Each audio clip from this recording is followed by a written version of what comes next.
Lando Norris lidera a sessão de treino livre para os Estados Unidos, enquanto Hülkenberg foi o segundo, separando as duas McLarens. Vamos falar sobre isso agora. Olá, amigo do Ressaca Motor, seja bem-vindo a mais um vídeo. Eu sou Matheus Pucci. Vamos então falar de treino livre. Nós teremos o Quali Sprint mais tarde, mas começando com os upgrades para o Grande Prêmio. Ontem eu ensinei vocês na live a como pegar esses documentos dos upgrades e também ver outros documentos lá no site da FIA. Foi bem interessante, se você não viu a live, dê uma olhada, foi bem legal. A gente faz às quintas-feiras, 9 horas da noite no Ressaca Express. Muito legal mesmo a participação de vocês. Mas vamos lá então. Duas equipes apenas com atualizações para o Grande Prêmio, que na verdade é até mais do que deveria ter nessa época do ano, considerando o novo regulamento. A Mercedes tem uma atualização no duto traseiro. O intuito é melhorar justamente o fluxo de ar na região, o que obviamente vai impactar numa porrada de coisa, como resfriamento e também a aerodinâmica. Já a Haas tem uma atualização um pouco maior ao seu Grande Prêmio de casa, tem pintura especial,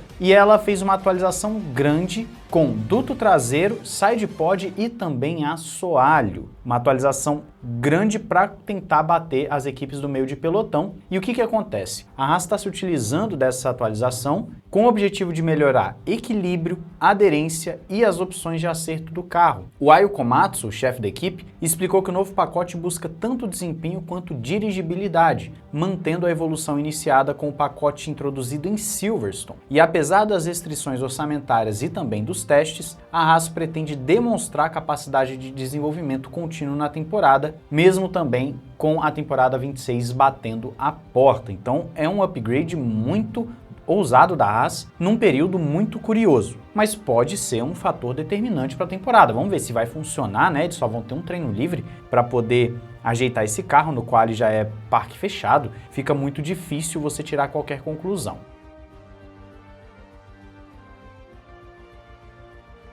Falando da sessão por si só, nós tivemos uma sessão com uma pequena bandeira vermelha para tirar um debris, né, um detrito na pista, nada demais, foi durante pouco tempo. Não tivemos batidas efetivamente, nenhum piloto no muro ou algo assim. Algumas escapadas, coisa normal também que aconteceu ali, Ocon, Tsunoda, nada demais nesse aspecto. Mas alguns pilotos estão sim em apuros, pelo menos inicialmente, para esse final de semana do Grande Prêmio dos Estados Unidos. Essa sessão era crucial para entender o carro, para poder acertar o carro, já que vai entrar no parque fechado. E o que acontece é que pilotos como, por exemplo, o Charles Leclerc e o Carlos Sainz tiveram problemas. Charles Leclerc reclamou que a sétima marcha não estava entrando, começou a sentir um cheiro de óleo no cockpit. A Ferrari pediu para ele ir para os boxes para verificar e ele não conseguiu fazer, por exemplo, a sua simulação de qualifying. Pode ser sim um sinal para trocar, por exemplo, o câmbio. Dependendo do que for trocado, você vai ter punição. Essa punição seria para sprint, mas de qualquer forma já não é um bom início de final de semana para o Charles Leclerc, perdeu tempo precioso de pista para entender o carro, é o tipo de coisa que você não vai querer num final de semana de sprint. Você nunca vai querer, né? Mas num final de sprint principalmente. O Carlos Sainz foi chamado aos boxes pela equipe, alegando que era um problema de câmbio também. Então, o Carlos Sainz é outro que pode ser que receba uma punição por troca no final de semana. Perdeu muito tempo da sessão também, perdeu mais do que o Leclerc. Carlos Sainz vai sofrer para achar o equilíbrio ideal, talvez copie o acerto do Alexander Albon para o sprint qualifying e depois da sprint, quando ficar parque aberto de novo, né, talvez copie também, porque ele não vai ter mais tempo de treino, não vai ter mais como testar setup, nem Leclerc, nem os demais pilotos. Um terceiro piloto que também reclamou do carro foi o Hadjar, falando ali de modos de motor, o próprio engenheiro dele falando, olha, a situação não tá legal, a gente tá testando uma coisa ou outra, 2 décimos mais lento ali e tal, mas o motor não tá legal. Então vamos ver, talvez tenha que trocar alguma coisa também para esse final de semana. O Ocon reclamou dos freios, a gente não sabe se necessariamente aquela passada reta que ele deu vai ser também algum problema crônico ou somente uma eventualidade. O Verstappen reclamou no finalzinho da sessão que o carro também não estava legal, mas enfim, os mais graves ali eram com certeza Leclerc e Sainz.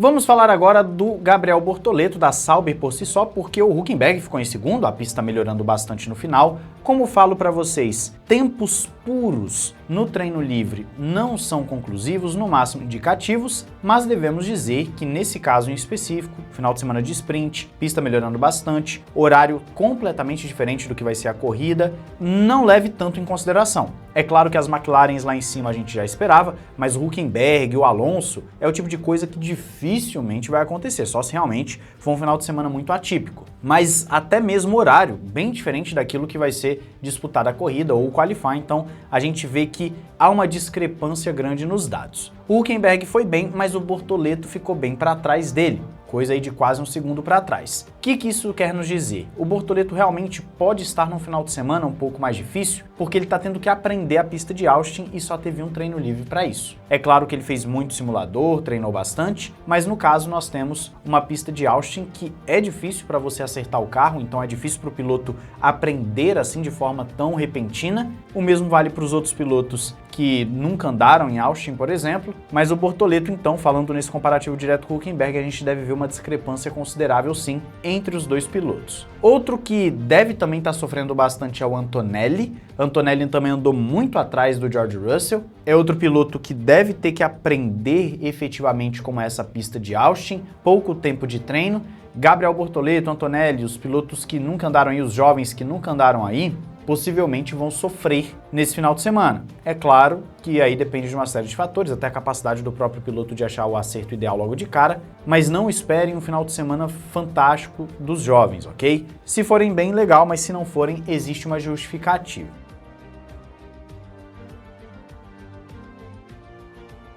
Bom, as Alpines andaram lá atrás, como já era o esperado também, nós temos as Racing Bulls oscilando, o Tsunoda muito atrás do Verstappen, as duas Haas brigando ali por um top 10, você teve um Hamilton que durante muito tempo foi o líder da sessão, mas também buscou ficar mais ali nos pneus duros, pneus médios, fazendo outras simulações para a Ferrari, então a gente tem uma grande incógnita da Ferrari. Max Verstappen reclamando do carro, ficou a 3 décimos ali do Norris, Alonso fez uma boa volta com a Aston Martin, ou seja, um cenário muito atípico numa forma geral e que só aumenta a expectativa para a sprint. Daqui a pouquinho a gente vai ter o sprint qualifying, tá uma grande incógnita, não dá para saber necessariamente quem vai estar com o melhor acerto, quem vai fazer pole position. Eu acho que isso ajuda bastante a dar um tempero, né, para a sessão. E mais tarde nós vamos voltar então com o vídeo da Sprint Qualifying. Também mais tarde com dados mais concretos sobre desempenho de corrida, etc. das equipes.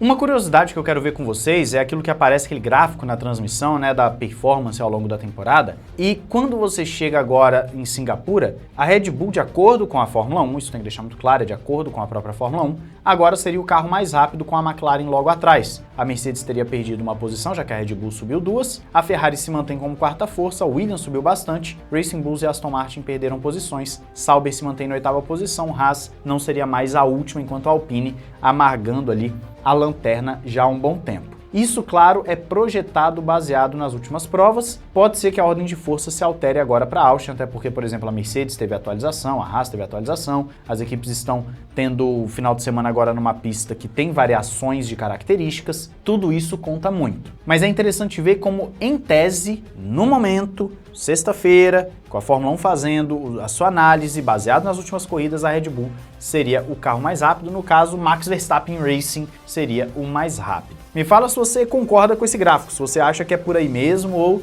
se a Fórmula 1 ainda está se precipitando muito com a questão da McLaren. Então mais tarde nós vamos trazer alguns dados mais concretos para vocês, além também de falar sobre o Qualifying. Não esqueça de se inscrever e ativar o sininho para não perder nada, entrar nos nossos parceiros, ainda está rolando promoção na Paddock BR, 15% de desconto com o cupom Ressaca Motor, entra pelo link na descrição, não perca a oportunidade. Jogos gift cards em promoção na Instant Gaming e assistência jurídica lá na Amorim Global, todos os links na descrição. Um grande abraço, valeu e falou!